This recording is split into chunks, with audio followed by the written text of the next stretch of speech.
Thấy không? Hôm nay tôi muốn tay tiếp nữa bạn. Hôm nay tôi sẽ muốn làm một cái món mà chè Thái. Phải chè Thái không ta? Nhưng mà nó có nguyên miếng sầu riêng này, nguyên muối sầu riêng nữa nè.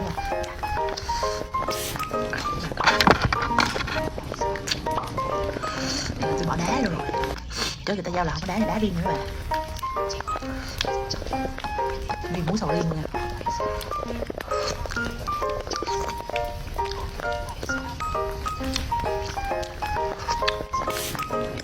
Sầu riêng. Bà làm mấy sầu riêng chắc mê món này lắm nè.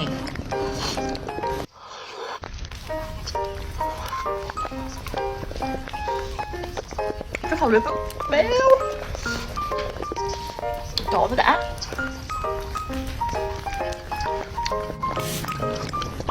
Mít.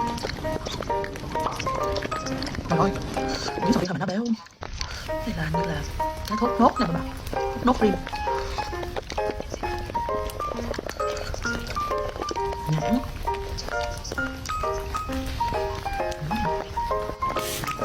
Nhưng mà sợi.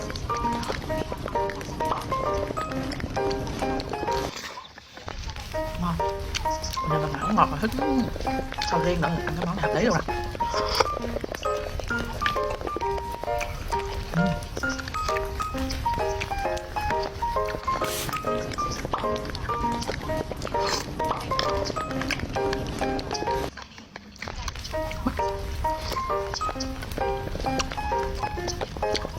Nó là nhãn rồi.